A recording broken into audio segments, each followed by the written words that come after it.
Voilà.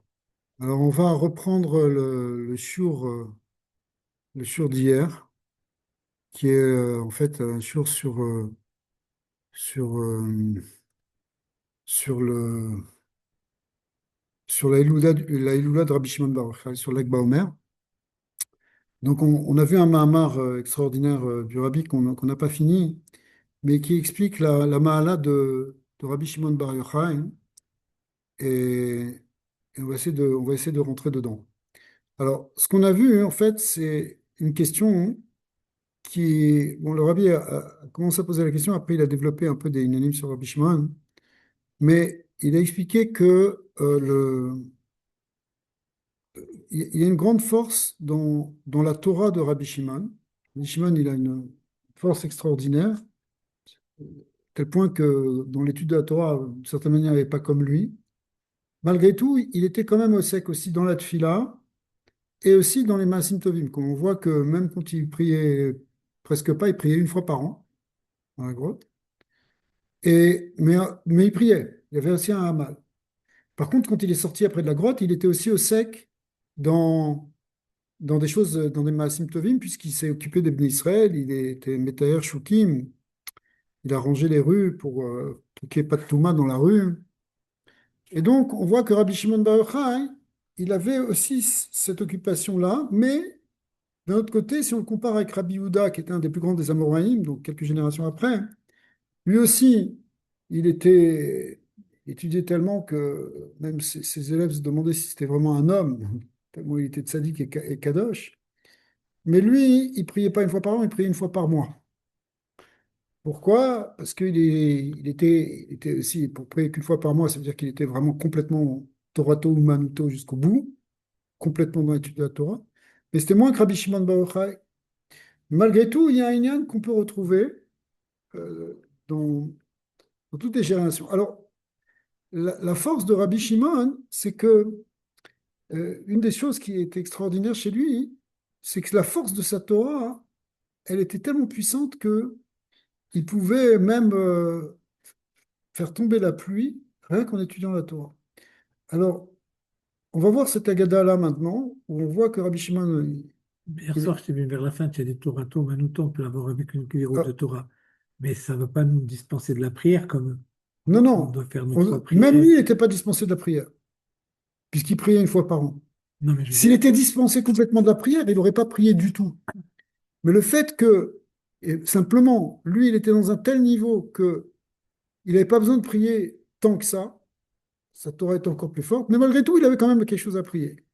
Mais il avait aussi une madriga extraordinaire, c'est que même sa Torah, des fois, hein, elle pouvait faire le travail de la tfila.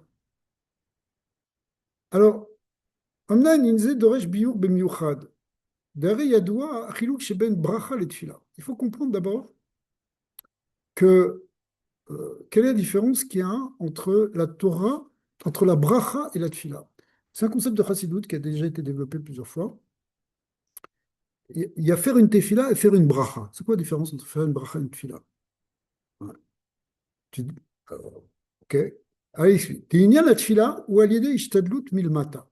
Quand tu pries, c'est quelque chose, il y a un effort qui vient d'en bas. Tu demandes à Hachem. Bilshon Kabbalah, ça s'appelle E'elat Maim Nugvin. C'est faire monter des eaux féminines. Vous savez, ça fait référence à ce qui est marqué dans le début de la Torah, où Ed Ya'aleh Menaret, il y avait une vapeur qui montait vers le ciel. C'est ce qu'on appelle les eaux féminines, les eaux d'en bas qui montent vers le haut. Il y a les eaux d'en haut qui descendent vers le bas, comme de la pluie. Eh bien, c'est cette eau qui va du bas vers le haut, c'est représenté dans la voie d'attaché par la tefila. Parce que quand tu pries, tu fais monter un désir vers Dieu. Tu fais demander. Il y a une demande qui s'élève.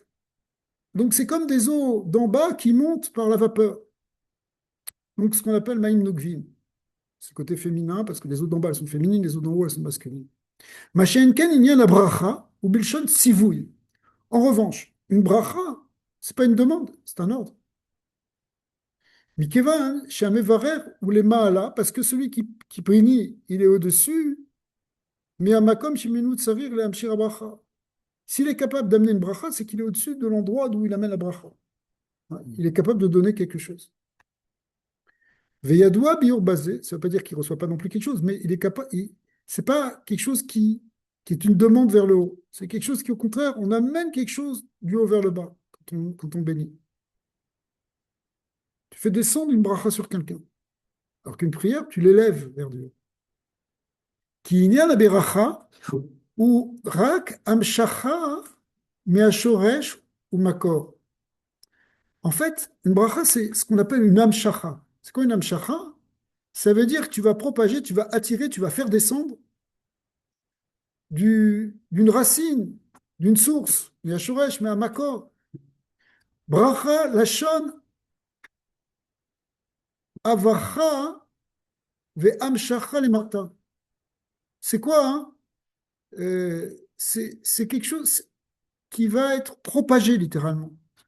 Kémo, et il y a un concept ici dans l'agriculture qui s'appelle amavrir. Amavrir et agefen. C'est quoi mavrir et agefen? C'est les, les vignes, elles ont des grandes branches, une fois poussent comme ça avec plein de feuilles. Et une des techniques agricoles, c'est de prendre une branche sans la couper, mais de la planter dans la terre. Et en la plantant dans la terre, ça va générer ensuite, à partir de cette branche qui va, une nouvelle vigne qui va pousser. C'est ce qu'on appelle être mavrir.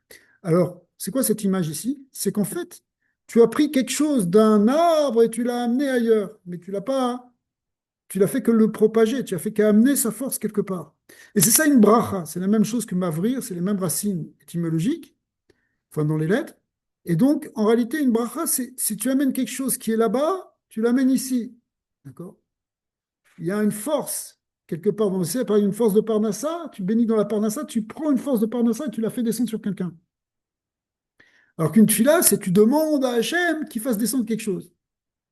C'est différent. C'est pas du tout la même. Tu te places en bas et tu demandes en haut. Quand tu fais une bracha, tu te places en haut et tu amènes en bas. Ok.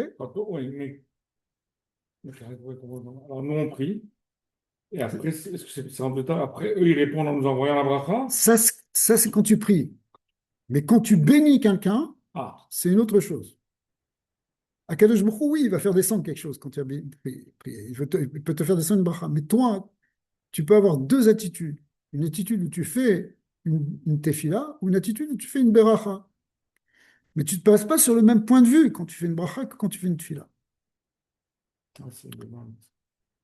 Ma chez Enken inyana tefila. Par contre, quand tu fais une tefila, ou kemo chez Omrim Yeratson, qu'est-ce qu'on fait? On dit Yeratson, que ce soit ta volonté Hachem. C'est pas moi qui commande. C'est une demande. Que du berachot. On fait les deux.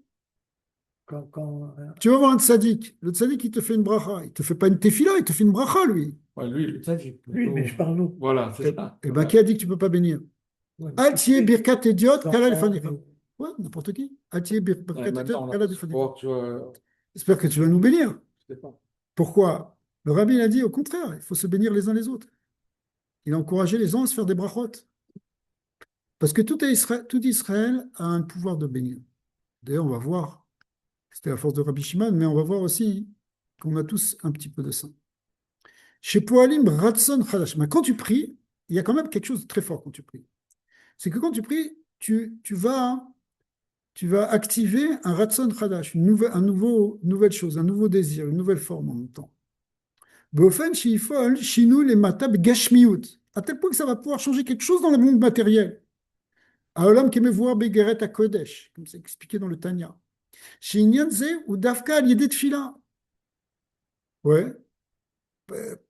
Ve'inyan ou Deine Afilu al Yede Kiyum Torah Mitzvot, Ainu al Yede Limud Torah avec Kiyum Mitzvot, Adera Ragid, En Poalim Shinou Begashmiut Aolam. Parce qu'en fait, quand tu étudies ou que tu fais une mitzvah, tu changes rien dans le monde physique. Quand tu étudies, ou même tu fais une mitzvah, ça n'a rien changé de physiquement, concrètement. Par contre, quand tu pries, ça peut changer concrètement. Quelqu'un qui est malade, il demande et tout d'un coup, il y a quelque chose de nouveau qui sort du ciel, qui n'existait pas, qui amène de la réfoua. le Kaddish, c'est une beracha ou tefila, c'est une beracha? Le Kaddish, c'est, Bon, c'est une louange. C'est une louange, c'est comme une prière. voilà, bah, je- Quand tu pries à Hachem, mais quand tu demandes à Kadosh Baruch Hu, ça peut changer le monde d'en bas. Tu pries pour ça. Tu pries pour la parnassa. Tu demandes la parnassa. Et tout d'un coup, Akadosh Baruch Hu, il te fait descendre une bracha. Il te fait descendre une parnassa. Il fait descendre une somme. Ça a changé. Avant, elle n'était pas là, maintenant, elle est arrivée. Ouais. Jusqu'à ce que ça peut être même quelque chose de miraculeux. Donc, il y a un chinouille, il y a un changement qui peut exister dans la Geshmiut. C'est pour ça qu'on prie. Le gars, on lui a dit, tu sais, d'après les tests qu'on a fait, voilà, il ne te reste pas grand-chose. Et le gars, il prie, Hachem, dans sa Rahmanout, il va changer la nature. Il revient, il refait les tests, et puis pareil. Les tests ont changé. Physiquement, matériellement, il y a eu des changements. Ça, c'est la puissance de la prière. La puissance de la prière, c'est que tu peux changer ton monde. Tu peux changer le monde. Ouais. Alors, et ce que tu ne peux pas faire normalement avec la Torah, tu peux étudier. Ça ne change pas quelque chose dans le matériel. Ça amène de la connaissance, ça amène de la lumière. Mais ce n'est pas ça qui change. Ce qui change, c'est quand tu pries normalement. Ouais. Ve'inyan hu, deine afilu al yedi kiyum haTorah mitzvot, ça marche pas. En poalim shinui begashmiut haolam. Sharei ka'asher lomed baTorah. Shinyan ze ou kar vekar. Parce que quand tu apprends la Torah que c'est comme ça et comme ça. Eno mishtane al yedi ze gashmiut, ça change pas la matière, non? D'avoir ze chez lomed au douto. Tu es en train d'étudier une loi sur les tuilines, sur la matzah, ça change pas. La matzah, elle reste la même matzah. Pas parce que tu peux poser la matzah devant toi et dire tous les dîmes de la matzah, elle ne va pas bouger. Et il dit, c'est la même chose aussi quand tu fais une mitzvah. Valderze kasher manière tuiline. Quand tu poses tes tuilines sur toi, tu es en train de mettre tes tuilines. Arel yede alachat ta tuiline, shelo, eno mishtane gashmiut aklaf. Tu ne vas pas changer la matérialité du parchemin. Toujours le même parchemin, tu les as mis, tu as fait comme ça, mais il ne reste pas, il ne bouge pas, il ne change pas. C'est pas ça, c'est pas le fait de les poser qui va changer quoi que ce soit. C'est plus au moment de la préparation, quand tu travailles les pots, etc. Ou que tu vas de parachute, que tu écris les parachutes, que le sofer il écrit les parachutes, et que tu les places dans les compartiments des tuilines à l'intérieur. Tout ça, oui, là il y a un changement physique. Mais après ça, quand tu fais la mitzvah, il n'y a pas. Ça ne change pas la matérialité des choses. En revanche, pour la tefila, où en fait le but de la tefila, c'est de faire des changements dans mon matériel. On veut changer ta réalité matérielle en priant. Ouais, c'est pour ça qu'on prie. L'idée à tefila, poel shiye mevarer hashanim verofecholim. Bah oui, grâce à la tefila, bah, tu vas avoir de la parnassa, tu vas avoir de la refoua. Et ça va amener toutes les choses que tu veux dans ce monde matériel. Miloui, bakashot, amecha Israël et mata kepshuto. C'est quoi la prière? Il faut que ce soit qu'il y ait une réponse aux demandes d'Israël, kepshuto. כמו שאומרים בברכת שמע קולנו, שהוא עניין הכללי, שלכן אפשר לשאול כל צורכיו בברכה זו. Il y a une halakha qui dit que quand tu arrives dans Shema Kolenu, tu peux rajouter n'importe quelle prière dedans. Parce que c'est la tefila klalit, ou donc tu peux demander là-bas, tu peux demander pour ta réfoua, pour ta parnassa, tu peux demander pour ce que tu veux. Pourquoi? Parce que hein, c'est celle de Shomea Tefila, parce que le lien de Shomea Tefila, Dieu, il peut tout changer. S'il écoute ta prière, il te dit, ok, tu as raison, je te change ça. Pourquoi dans le Patach qui est arrivé là-bas, ils mettent un astérisque, ils sont fait une, une fila C'est ça, du Chida. du Chida, mais Pourquoi Chida? parce qu'il a écrit des belles filottes. Donc là-bas, c'est une fila pour la parnassa, mais tu peux rajouter ce que tu veux. Tu Et peux les jours, demander. les tachonim, et les jours, on ne lit pas les Oui, différents. parce que dedans, dans le Noussar, il y a une mention des fautes. Donc le jour où on fait pas Tachanoun, on saute ce passage, il y a un petit changement. Mais ça peut être ça ou ça peut être ta prière personnelle. Oh, Dès que tu veux rajouter quelque chose, place-le là-bas. Si tu veux rajouter des choses dans la réfoua, place-le dans Rofe Cholim. Même prier pour la Parnassa, tu peux demander dans Birkat Hashanim, qui est la prière sur la Parnassa. Mais dans Shomea Tefila, tu peux demander ce que tu veux. Allez, quoi, Israël, il m'a dit quand on fait le schéma. Ouais, Avant, je te dis. Qui est toi, les choses? Quand on a des choses, ouais. là-bas, c'est. Voilà. C'est ça, mais tu ne peux pas rajouter des tefilotes là-bas. Non, non, Penser Ça, les choix, tu peux penser au Yeshuot. Mais là, tu peux demander, tu peux te prier pendant 1 heure si tu veux, dans Shema Tefila. Et l'autre, C'est pas un F-sec. Dans l'autre, dans l'avocat Shema, tu peux pas changer les mots. non. C'est parce que c'est en plein milieu d'une bracha. Alors, Ubiyu Aidan, Madoua Davka Aliyedet Tfila Efshar Lifol Shinu Begeshmut Haolam. Donc, il faut expliquer maintenant pourquoi c'est spécifiquement avec la prière qu'on peut changer la gashmiut du monde. Qui birde lifol shinui begeshmiut haolam tzrichim le'alat naim nugvin. C'est-à-dire naim nugvin. Parce que spécifiquement, quand tu veux changer quelque chose dans la gashmiut, il faut qu'il y ait une montée de ce désir d'en bas. Anu le'ishtadlut vechule shel hamakom shebo tzarich liyot hashinui. Il faut que ça vienne de l'endroit où tu veux le changement. Tu veux un changement dans ta gashmiut, il y a quelque chose qui ne va pas dans ta gashmiut. Ben, il faut que ça vienne de cet endroit-là, de l'endroit Gashmi. Il faut qu'il y ait un désir de changer les choses. Pourquoi tu pries? Pour changer le monde. Pour changer ton monde, pour changer le monde de quelqu'un. Quelqu'un qui a besoin de prière, tu vas prier pour lui. Tu te substitues à lui. Mais tu pars de l'endroit où tu es. C'est-à-dire le monde matériel dans lequel tu es. Et c'est ça, si tu veux changer quelque chose dans le monde matériel, il faut que la demande, elle vienne du monde matériel. Ouais. Ok. Ça, c'est pour la tfila. Maintenant, pour la bracha, quand tu fais une bracha à quelqu'un. Une bracha, ce n'est pas quelque chose qui va amener quelque chose de nouveau. C'est quelque chose qui existe déjà, mais dans un trésor là-haut que tu vas amener là-bas. D'accord? Verak mamshir mina shoresh ou makor. Tu vas le chercher dans sa source. Ine enoga koker peulatamata. Alors ça ne change pas tellement l'acte d'en bas. Le rabbi va dire quand même, souvent, il dit prends sur toi de faire une mitzvah, ça va être un kéli pour recevoir cette bracha. Mais en fait, la bracha, elle existe déjà. Le kéli, c'est juste pour bien la capter, pour ne pas la perdre. Mais ça ne demande pas quelque chose qui vient d'en bas, ça devient quelque chose qui vient d'en haut, que quelqu'un il vient te faire descendre d'en haut. À tel point que ça peut être un ordre. Un tzaddik qui dit, je te promets, tu vas voir ça. Non. Qu'est-ce qu'il fait? Il est en train de, il donne un ordre à qui? Ou les filles biurzé, c'est biur meyuchad.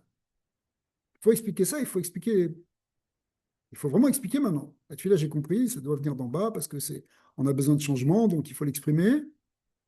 Mais une bracha, comment tu peux amener ça d'en haut, toi? D'où ça sort cette capacité? Erev Charliot, aliédé Torato ou Manuto, Amsharat Agashmi. En fait, il faut l'expliquer ici maintenant, surtout pour Rabbi Shimon. Parce que Rabbi Shimon, il était capable d'amener des changements dans la nature et dans le monde physique. On va voir, faire tomber la pluie, par exemple.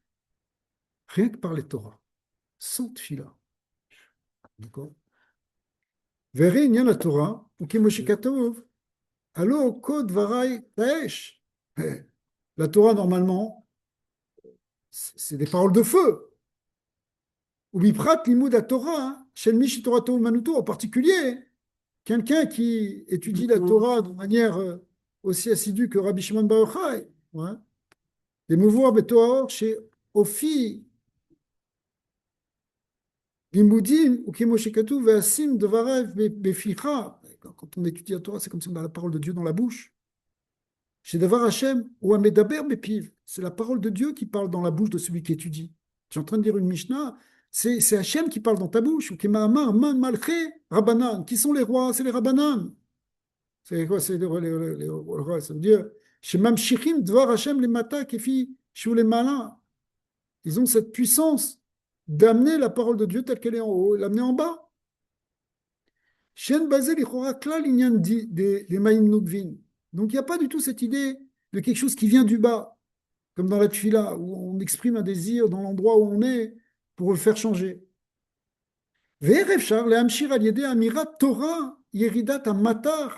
Comment maintenant, le seul fait de dire des paroles de Torah, ça pourrait générer de la pluie? Générer de la pluie, c'est un changement dans la gashmiut. Normalement, ça vient par la tefila. C'est que le monde physique, il demande quelque chose d'autre. C'est qu'une personne en bas, elle veut changer ce qu'il y a à sa médecine, mais ici, ça n'a rien à voir.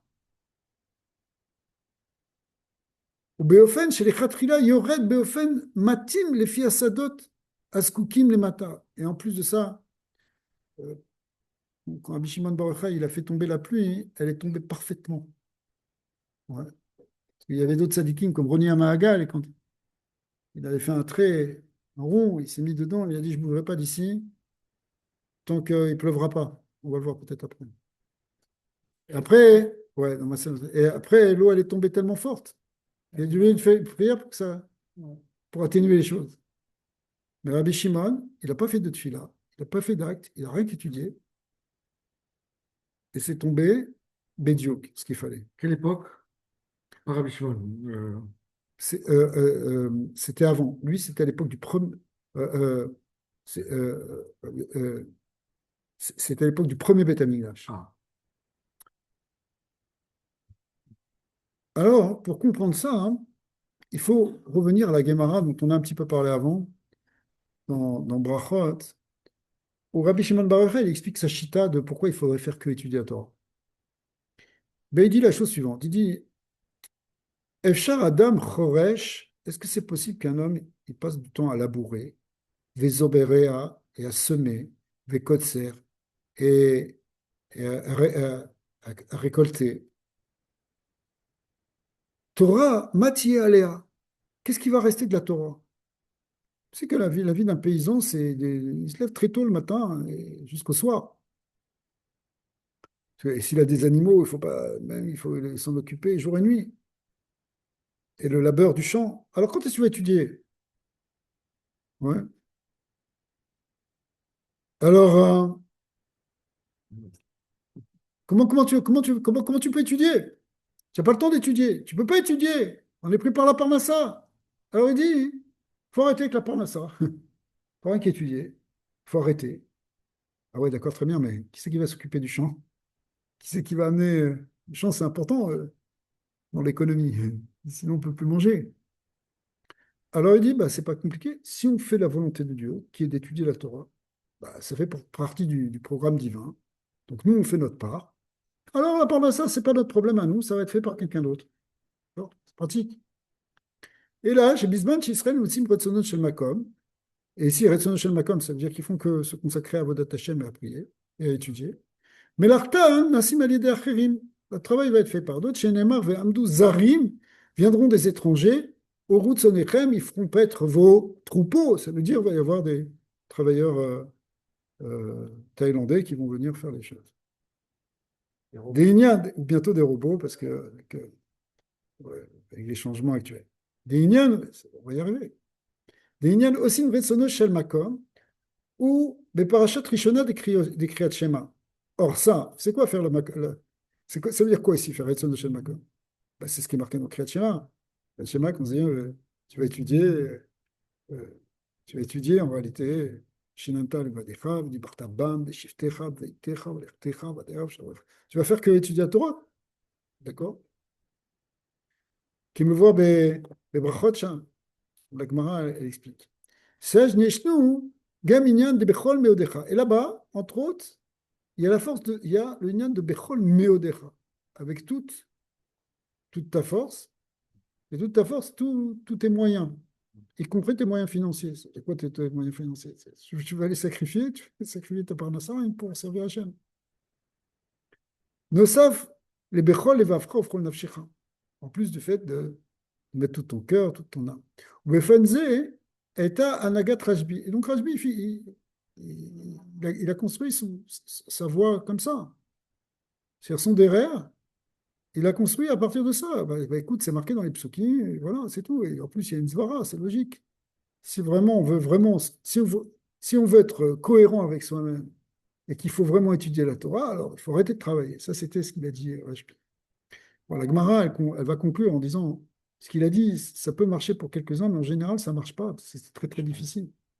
C'est une madriga, il faut vraiment étudier à fond, à fond, à fond, à fond. Comme dans l'étude. Ouais, mais plus que dans l'étude. C'est dans un niveau où tu ne vis que de l'étude. C'est cette chayout. Voilà, c'est les grands tzadikim. Voilà, exactement. Parce que c'est pas.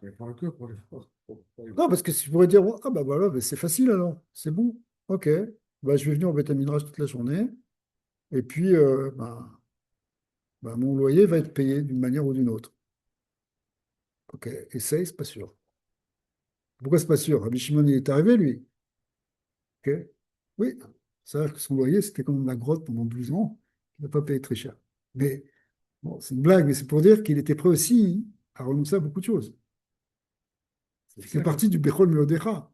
D'accord? Qui joue à la loterie une fois par année. Oui, il y a des tzadikim qui. Rav de Bourg. Oui, oui, il y a eu Il y des a le bénévole tzadikim. là. Une fois par On a année. dit le Rabbi Lego. Voilà. C'est David El Araf qui m'avait dit ça. Ouais, non, c'est possible. Il y a des tzadikim. Après, ils se plaignent quand même une fois par an pour faire des efforts. Mais c'est beaucoup déjà. C'est pas Torah Torah du tout. Ok. Alors, באופן זה הייתה הנהגת רשב"י וחבריו שהיו בבחינת עושים רצונו של מקום. Ça marchait parce que eux, ils faisaient vraiment la volonté de Dieu. Quand tu fais vraiment le retsono shel makom, là ça peut marcher. C'est-à-dire bekol meodecha, tu mets tout, tout, tout, tout, tout. ולכן פעל זה שאלת מן תהיה אצלם באופן דמלאכתם נעשים על ידי הכפילה. Donc, eux, ça a fonctionné, cette idée que le travail était fait par d'autres. Ve'amdu zarim u'ru sonechem, et ce fameux passage qui dit, voilà, des étrangers viendront faire paître tes troupeaux. Ve'lerer apsak din, chez Talmid Chacham, bnei iro metzuvim la sotlo melachto. Il y a une halakha qui a même marqué dans le, je sais pas vraiment, qui est marqué dans le Gemara, que les gens de la ville doivent prendre en charge les besoins du Talmid Chacham. D'accord? C'est une mitzvah. Il y a un Talmid Chacham dans une ville, c'est lui le Rav. Bon, la parnassa, on doit le décharger de sa parnassa, c'est nous qui nous en occupons. C'est une halakha. Ah, pourquoi on devrait dire, mais quoi, ok, il est Talmid Chacham, mais qu'il aille bosser un peu là, c'est bien beau de chauffer les bancs. Non, non. Si lui, c'est vraiment, on parle d'un vrai Talmid Chacham, évidemment. D'accord? Et alors lui, c'est une mitzvah pour les gens de la ville de lui assurer sa parnassa. Le fait que ça marche pas, c'est parce que chez nous, Non, c'est parce qu'on ne fait pas vraiment Retsono Shel Makom. Si quelqu'un il fait vraiment Retsono Shel Makom, il fait vraiment ce que Dieu il demande, c'est ce qu'il veut vraiment, ce Bechol Meodecha, vraiment de. Donc, pas seulement avec tout ton cœur, toute ton âme, mais avec toute ta Metsiout, c'est uniquement du service de Dieu, c'est uniquement de la Torah. Alors là, oui, les choses, ok, lui, il est complètement dans le Retsono Shel Makom, ça va s'arranger. Et même dans la halakha, on va demander aux gens, arrangez-le. Voilà. Ouais, alors ça, c'est un Nisayon en plus. Mais malgré tout, hein, il n'a pas été tout le temps dans un. Lui, il a donné ça comme un. Et puis cet Talmudim était comme ça. On voit, c'est-à-dire, c'est une certaine élite qui est comme ça. Chez Zéoub Sagdin, donc, ok. Chez Melchazou, Naasit Alidaché. Donc là, on peut arriver quand quelqu'un, il est vraiment Bechol Meodecha, il est complètement à fond dans la Torah, il est Torato Manuto, dans le style de Rabbi Shimon et de ses élèves. Alors là, bon, normalement, il est complètement déchargé de tout travail de Parnassa.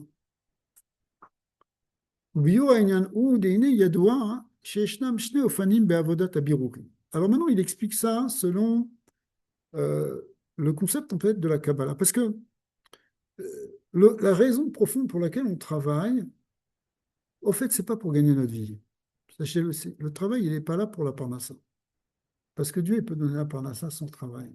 Et on peut travailler et pas avoir beaucoup de Parnassa. Ça ne veut rien dire. D'accord? Bon, il y a de manière des rares Olam, mais malgré tout, on voit des gens qui sont hyper diplômés, qui n'arrivent pas, d'autres qui, au contraire, ont une siyata d'Ishmaïa insultante. D'accord?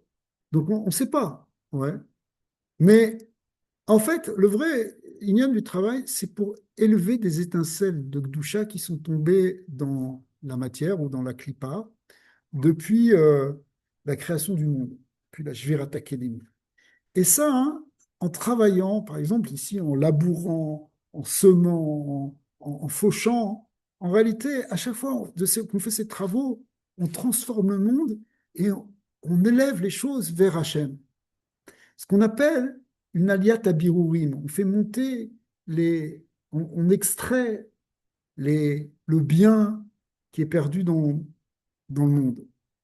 Sheshnam Shne Ofanim Be'avodat Abirouim. Et cette Avodat Abirouim, elle a deux manières. Shne Ofanim, d'accord.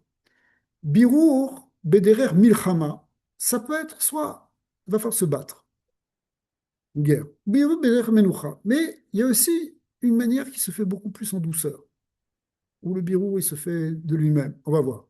Des birour Bederer Milchama ou Be'avoda de Naama Apum Charba Lichol. Expression qui veut dire que le pain, Naama c'est le pain, il va être mangé à la pointe de l'épée. Comme ça. Non, il va être mangé hein, au fruit, à la force de l'épée. C'est-à-dire qu'il va falloir se battre pour la parnasse, mon ami. Bats-toi, va travailler.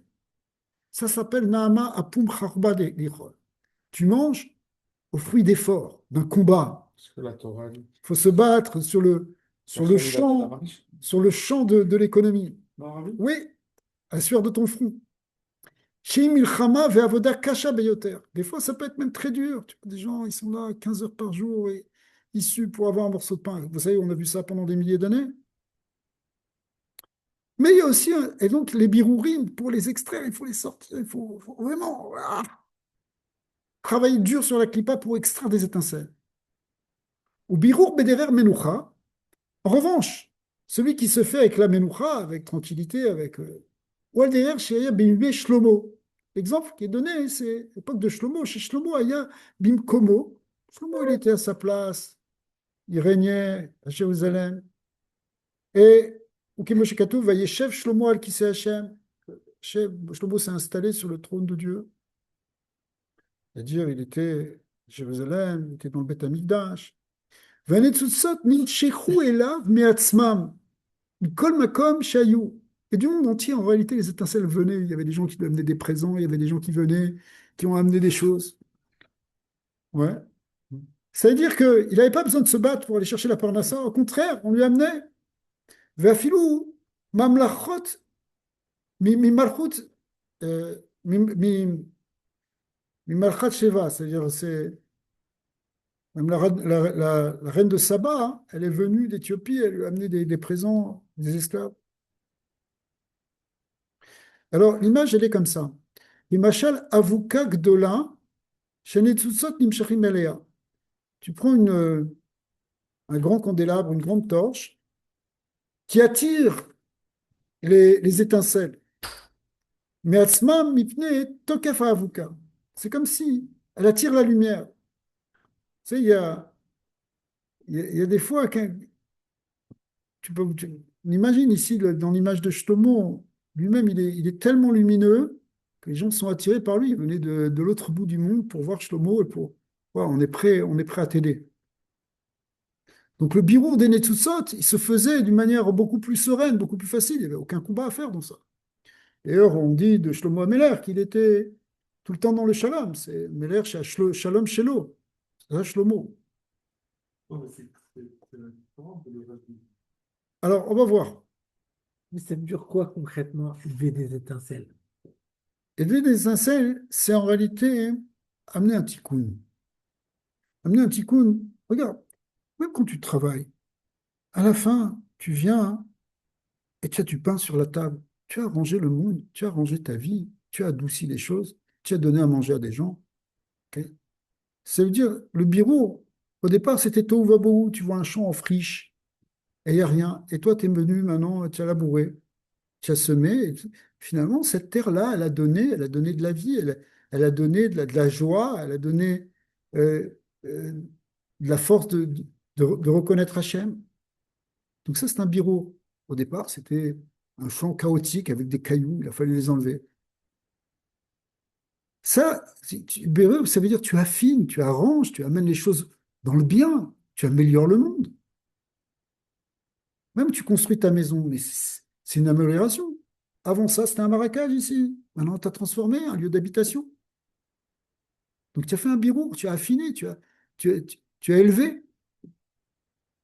Mais tu as, deux manières, il te dit. Tu as une manière où les choses elles sont difficiles, et c'est au fruit d'efforts et de combats. Il faut se battre, et c'est compliqué, le contracteur, il ne te répond pas, et c'est machin, et c'est difficile. et tu as sué, hey, ça s'est cassé, il a fallu que tu reconstruises. Oula, quel milchama. Mais à la fin, t'as quand même élevé tes étincelles, tu as quand même fait un lieu agréable. Tu as fait quelque chose de bien, tu as amené du bien dans le monde. Tu as sorti du bien de toute cette matière brute.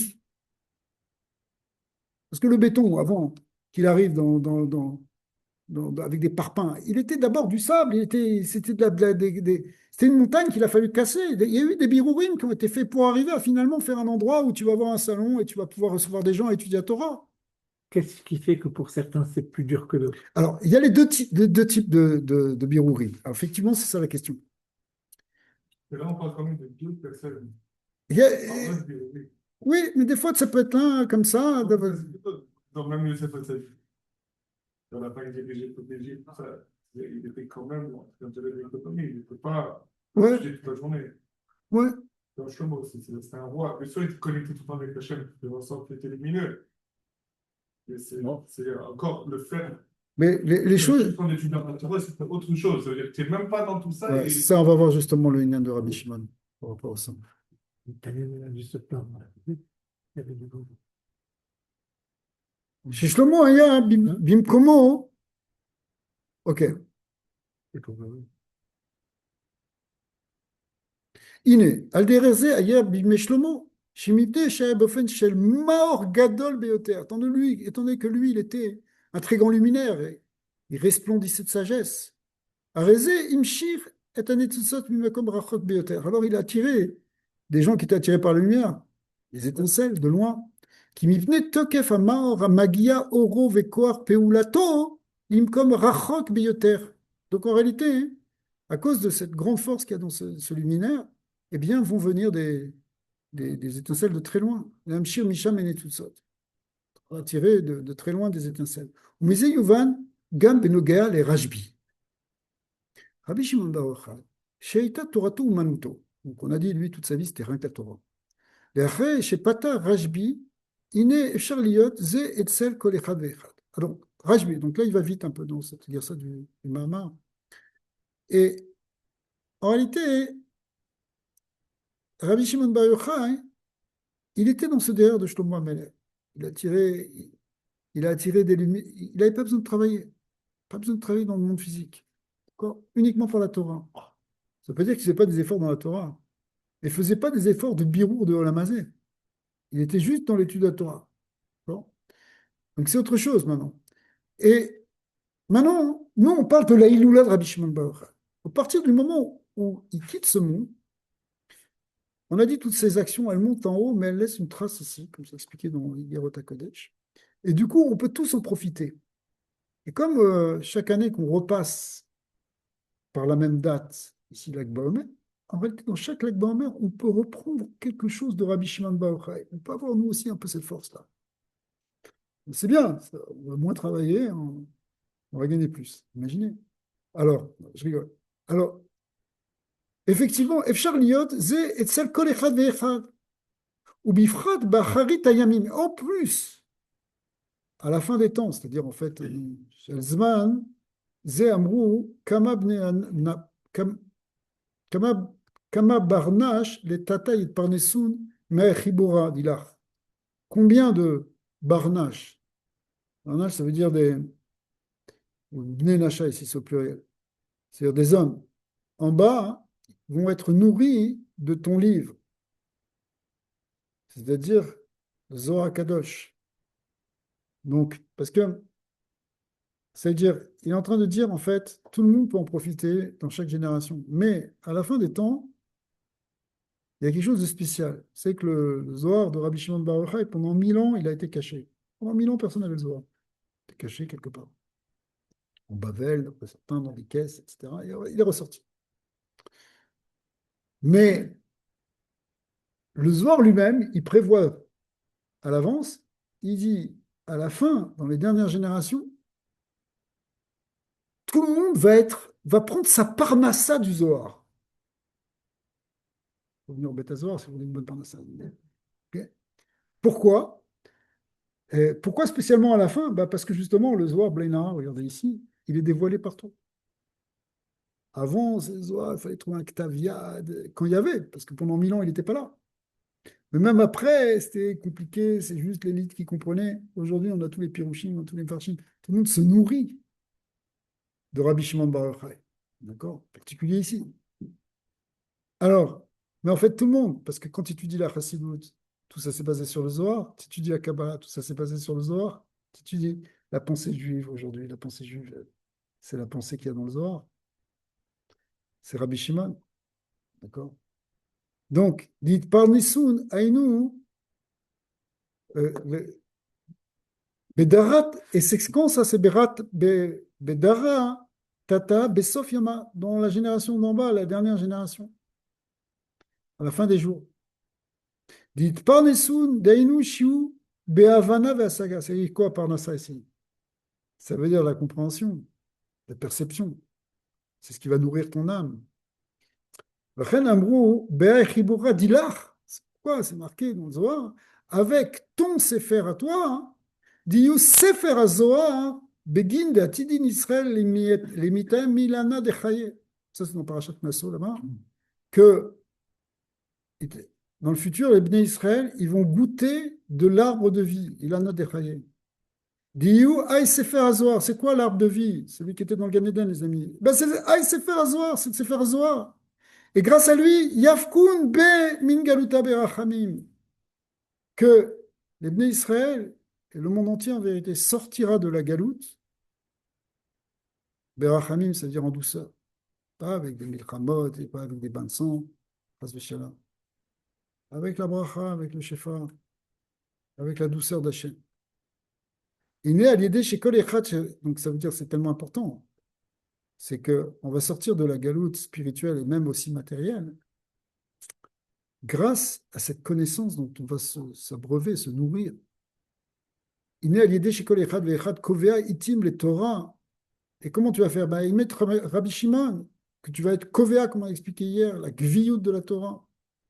Mais au fin de Torato Manuto, avec cet aspect de Torato Manuto qu'on a dit qu'on peut l'appliquer même pour nous, même si on n'a rien à voir avec Rabbi Shimon, ou même rien à voir avec des contaminés qui étudient 20 heures par jour. Mais c'est pas grave, parce que si tu fixes 1 heure tous les jours, que c'est kovea, que c'est ça, que tu fixes en quelque sorte, tu fixes ta journée par rapport à ce Zman de Torah, ça s'appelle Torah Manuto pour nous.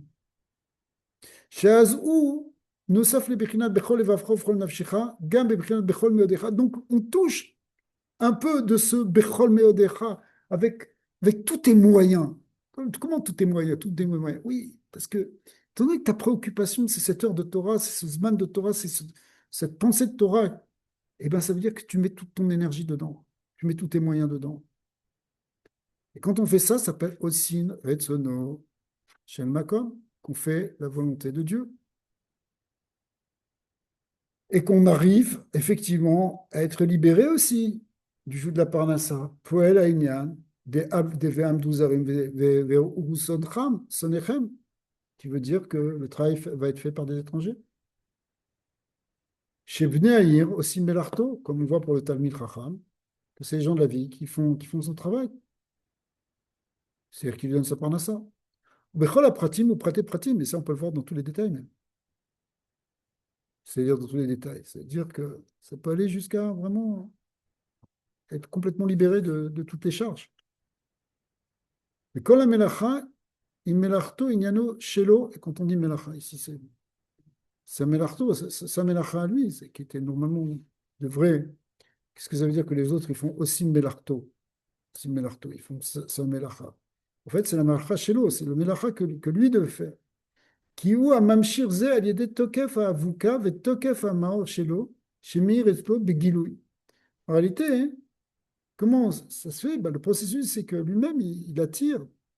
En fait, il fait ce birour à un niveau spirituel.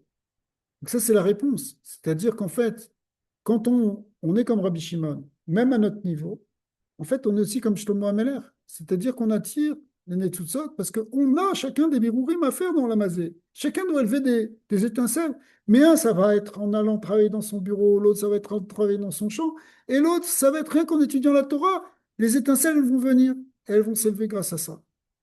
Mais puisqu'on peut être attaché à Rabbi Shimon, et en particulier à l'Akba Omer, on peut reprendre ses forces, on peut aussi avoir cette dimension-là aussi, d'une certaine manière, en nous. C'est les Nimshachim Mela. Anitzusot Mimakom Rachot Beyoter. On peut tirer les étincelles même de loin. Mikol Anal, Yuvan Inyan Ilula de Rashbi. Maintenant, grâce à ça, on peut comprendre l'importance. Pourquoi on fait tellement j'allais dire un foin, mais c'est péjoratif. On fait tellement quelque chose d'extraordinaire à Ilula de Rashbi, qui est la plus grande Ilula qui est fêtée dans le peuple juif. Ouais. Il n'y a qu'à voir ce qui se passe à Méron dans les années où on peut y aller, parce que ça a été perturbé depuis quelques années. Sinon, c'est des centaines de milliers de personnes qui vont. C'est pas un endroit où c'est la seule Iloula qui est vraiment marquée dans le Shulchan Arour. C'est la Iloula, ouais, c'est celle-là qui a été fixée comme un Yom Tov. Ouais. Alors pourquoi? Ben justement, parce que c'est cette force de Rabbi Shimon Bar Yochai qu'on peut récupérer à un autre niveau aussi. Yvan inyan Iloula de Rashbi, Keshemura Bekol Makom, Ine Rashbi, Ratsa Shiyu Semechim Besimchato Beyomze. On voit que Rabbi Shimon Bar Yochai lui-même, il voulait qu'on en fasse un jour de joie. Wifrat Leachre Shegvar Nit Parsem, Inyan Ze Begilouy. Et à plus forte raison euh, que maintenant, c'est complètement révélé. Kiyadwa, Shaklav et Taria, Shaita, Kaasher, Nitpas, Sefer Zohar. Au moment des premières impressions du Sefer Zohar au XIIIe siècle, c'est la première impression, c'est les premiers manuscrits, parce que l'impression c'est venu après. Mais pas Marishona, Valdererze, Benoga, les Sifré, Kabbalah, Vechassidut, Shilacharze. Il y a eu des oppositions au départ dans les premiers livres de Kabbalah, quand le Zohar est sorti, des gens qui ont critiqué, même chose évidemment pour la Chassidoute. Mais après ça, maintenant, qui c'est qui va encore critiquer le Zohar? Il y a encore j'allais dire quelques abrutis, mais ils ne comptent même pas. Oui, non, il faut dire ce qu'ils disent, c'est un mot gentil. Quelqu'un qui est coffert sur le Zohar, qui dit que le Zohar, ça existe encore. C'est quelqu'un qui est coffert sur le Zohar, il est coffert sur toute la Torah. Là, c'est un apikoros. C'est clair. À partir du moment où ça a été clarifié que le Zohar, c'est un livre Kadosh, et ça a été clarifié par le Ramak, par le Harizal, par le Gandovina, par le Ramchal, par le Baal Shem Tov, par des milliers de tzadikim, celui qui dit bah, le Zohar, c'est une invention, qui dit des bêtises comme ça, oui, c'est encore des fous. Il y en a très peu, très très peu. Mais quelqu'un qui dit ça, normalement, ça s'appelle qu'il est coffert sur toute la Torah Kula, parce qu'il rejette tout le monde. Donc, de manière générale, on ne parle pas de ces gens-là. Maintenant, il n'y a plus d'opposition dans le Zohar. Il n'y a pas un SFR qui ne ramène pas le Zohar. Qui dit des choses contre le Zohar. À part, je vous dis, quelques fous. Mais ceux-là, ils sont battus au Bevoutal. Aujourd'hui, le Zohar, c'est quelque chose, il n'y a plus de discussion. Et même la Chassidoute, il n'y a plus de discussion. Et même le Harizal, il n'y a plus de discussion. Il y a des discussions sur le Harizal au départ. Mais oui, mais il y a des discussions sur le Rambam, il y a des discussions sur tous les gens qui ont amené de la lumière, ils ont été discutés. Mais une fois que ça a été clair et qu'on est arrivé à un Inyan de Zman, de Yafutsu, Mayotecha, Rutsa, où les choses, au contraire, elles sont diffusées. Partout, tu trouves des Sfarim. Ou Beofen chez la Fatsa, même, c'est dommage. Il y a l'édition, c'est répandu, c'est diffusé. Iné Peulat Aïloula de Rajbi. Alors, ce que fait l'Aïloula de Rajbi, l'Akba Omer, Ish Aliedeze, chez Kol Echad Vechad Mibne Israël, Kove Azman Beyam, qu'à ce moment-là, chaque juif, il va fixer de l'étude de la Torah, Beyam, chez Az Torato Manuto, et qu'on dit à ce moment-là que Torato Manuto, qu'on a une petite Bechina de Rabbi Shimon, pour le dire simplement, Ineze Aspoel Shetim Melarton Asit Aliede Achrim. Alors, tu vas aussi avoir ce route, que ton travail il va être facilité. וכל צרכיו ימשכו מלכתחילה בגילוי למטה לפי אופן הכלים שיש לו אז. Et à ce moment-là, Parnassal va venir facilement dans les kelim que tu as. Ou les matins me'asarat fachim dans un monde dans le côté gashmi, dans le monde matériel. Ou kemo beperek sheni beparasha shnia, pardon, comme dans le deuxième paragraphe de Kriyat Shema, où on dit Vasafta le ganecha v'tiroshcha v'itzarecha bamash ketchuto. Ça veut dire, bon, si tu fais la volonté de Hachem, si tu utilises la Torah comme il faut, eh ben, tu vas avoir cette bracha que tu vas récolter, tu vas engranger, tu vas tu vas avoir des réserves de vin, d'huile. Et là, chez Khan, Nimsharze, Kepshuto, c'est-à-dire Kepshuto dans la Gashmiyut. Parce que tu étudies la Torah, tu vas avoir la bracha dans la Gashmiyut. C'est un srout. Mais c'est ça la Iloula de Rajbi.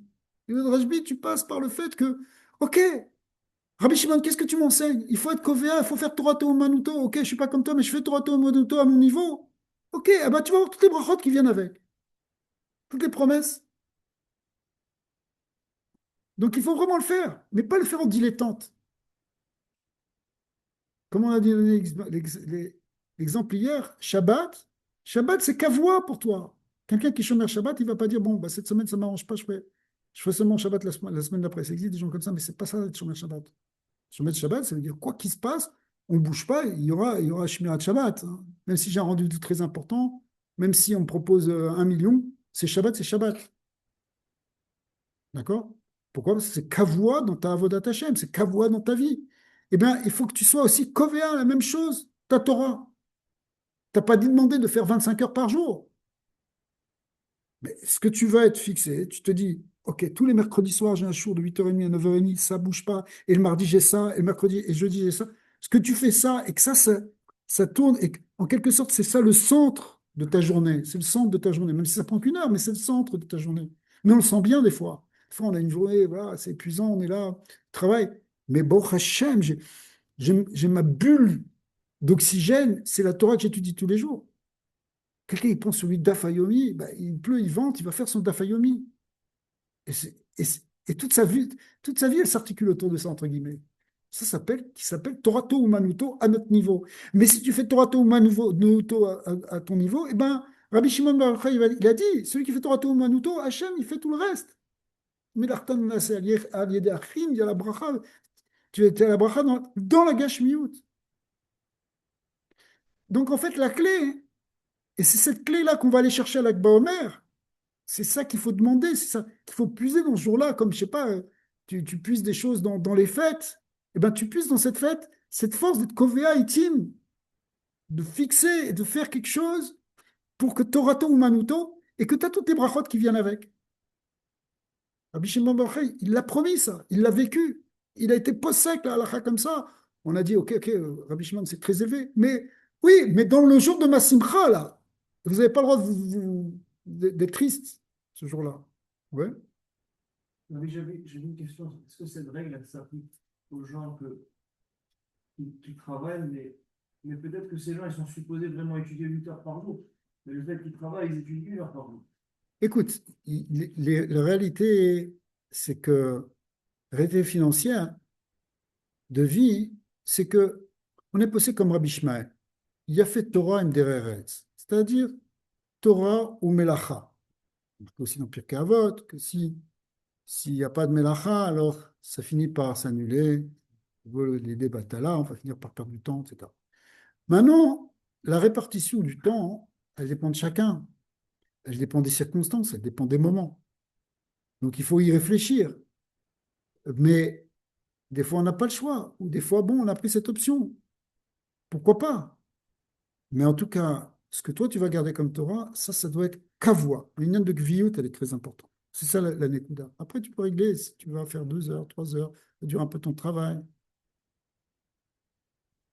Les gens, l'argent, c'est tellement une chose que non, j'ai pas le temps d'étudier. Même à 11 heures, faut qu'on, je peux avoir encore un email.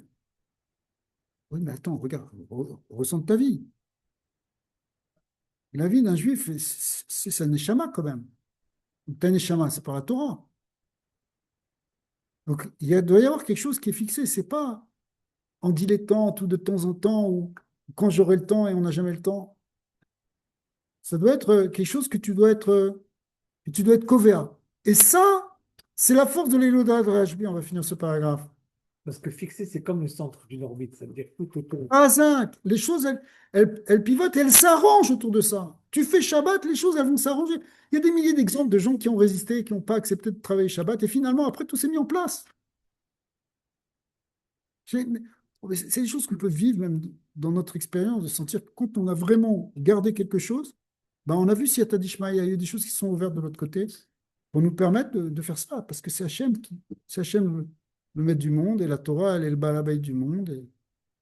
Et ouais. Alors venez, on finit. Alors,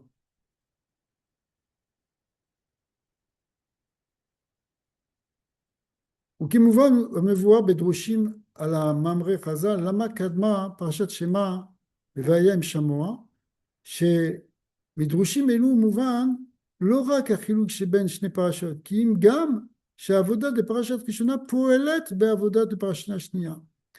Donc, en fait, dans la première paragraphe du Kriyat Shema, on prend sur nous justement le joug d'Hachem, qu'on va le servir, qu'on va l'aimer sans aucune, avec toutes nos forces en fait, d'accord?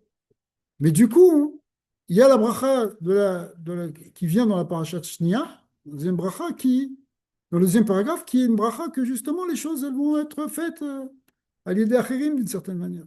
Donc il me voit, besignon, achar bekontras et sachaim, de afilu elu hashayechim rak le yehudatata viratata, shizu klalut avoda mitzat parashat Shnia, צריך להמשיך בעבודה זו בעבודת ייחודה הילה, יראת ההילה. Il faudrait expliquer tout ça, c'est un peu, on va l'expliquer après, c'est des concepts de chassidut. על כל פנים בזמן מן הזמנים שזה פועל גם על עבודה בזמן אחר, כאשר היא בבחינת ייחודת הטעם.